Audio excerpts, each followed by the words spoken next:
Mahilig ka ba sa classic bike at naghahanap ka ng maporma pero reasonable lang price? Baka magustuhan mo ang Benelli Moto B 200 Evo. Ang forma din ng kanyang dating. Silipin natin ngayong araw. Tara!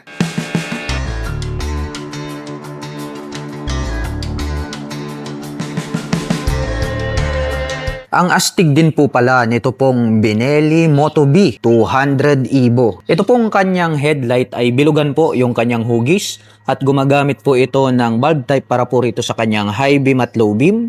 At bilugan din po yung hugis nito pong kanyang mga naka-pop up na bulb type na turn signals. At ito po ay gumagamit ng telescopic fork na black color para po rito sa kanyang front suspension. Naka-single rotor disc brake with 2-pot caliper na black color. At ito po ay naka-cast wheel. At ang sukat po ng kanyang gulong rito po sa harapan ay mayroong sukat na 90 by 90-17. At ito po ay naka-dual purpose pattern tires at naka-tubeless na rin po ito. Bilugan din po ang hugis nito pong kanyang meter panel display at digital po ito.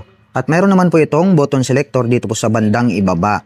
At ito po ay naka-naked handlebar na black color. At pagdating naman po sa kanyang mga button selectors, meron po itong high beam and low beam, turn signal selector at nandito yung kanyang horn. Habang dito naman po sa kabila, meron po palang on and off ito pong kanyang main headlight. Nandito yung kanyang electric starter at ito pong kanyang turn signals button. Itim po ang kulay nito pong kanyang mga handle grip. At chrome color naman po ito pong kanyang clutch lever. At chrome color din po ito pong kanyang front brake lever. At ito pong kanyang fuel tank ay matte black color po ito. Napaka-flawless din ng kanyang dating. Chrome color naman po ito pong kanyang fuel tip. At dito po sa bandang gitna, meron po siyang decal na gray color. May lion po rito sa dulo. At may nakalagay naman po rito na badge na Peraso Moto B, yung kanyang model name. At ito po pala ay mayroong fuel tank capacity na 11.8 liters at mayroon naman po itong fuel consumption na 34 km per liter. Ito pong kanyang upuan, malambot po ito pong kanyang upuan at nagkaroon po siya ng guhit dito na parang scrambler type yung kanyang dating at medyo mas mataas po yung ating back rider seat. At leather type po yung kanilang ginamit para po rito sa kanyang seat cover. Ang Benelli Moto V 200 Evo po ay mayroon po itong seat height na 715 mm at mayroon naman po itong ground clearance na 150 mm. Ngayon naman po ay susubukan nating sakyan para may pakita ko po sa inyo kung gaano nga ba ito kataas. Grabe, napakababa po pala nito pong ating motorsiklo na ito. At sa tansya ko naman ay kayang-kaya po itong maabot ng mga 411 and above, o diba? Grabe talaga, no? Napaka-friendly user po ito. Pasok na pasok po ito para po dun sa mga kababayan natin na hindi naman gaanong katangkaran. At sa mga magtatanong po, ang height ko po ay 5'6". Lapat na lapat po yung ating mga paa, kaya very comfortable po ito para po sa mga tulad natin na 5'6" in height.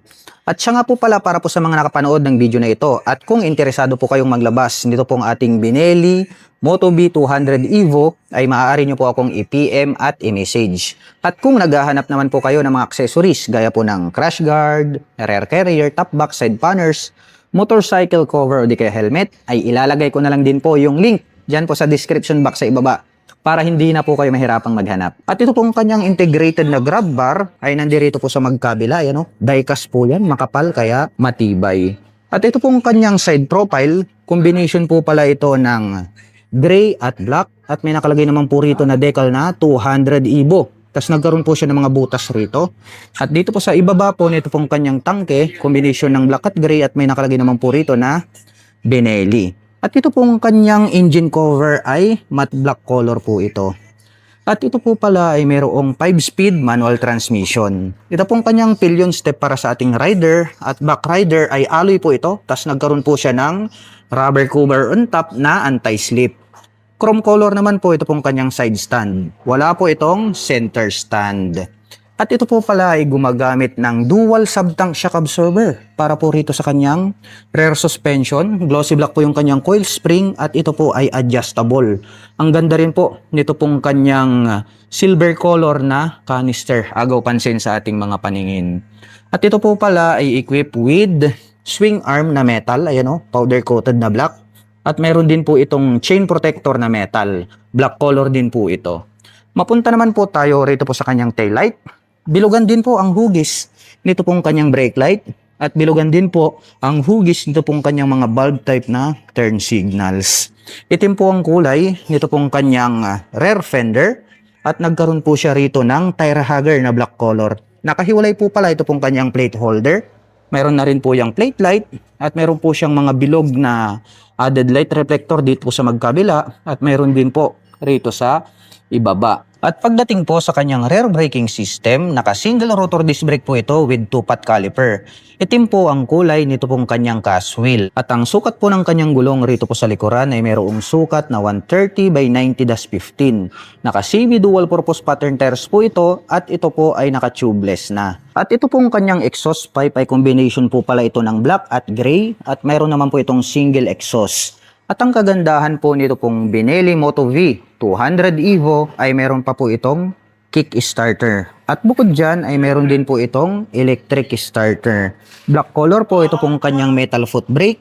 At nandirito naman po sa ibaba ng kanyang tangke ito pong kanyang ignition. At pag-usapan naman po natin ang kanyang engine specifications. Ito po ay mayroong 200 cubic centimeter engine displacement. Naka single cylinder, single overhead cam, 4-stroke with 2 valve. At ito po ay nakakapag-provide ng maximum power na 12.7 HP at 7,500 RPM. Habang nakakapagbigay naman po ito ng maximum torque na 13.9 Nm at 6,000 RPM. At ang presyo po ng Benelli Moto V 200 Evo ay nagkakahalaga po ito ng 125,000 pesos. At kung gusto mo pong kumuha ng hulugan ay kailangan mo pong mag-down payment ng 18,750 pesos. At meron po itong monthly installment na 7,685 pesos sa loob ng 2 taon.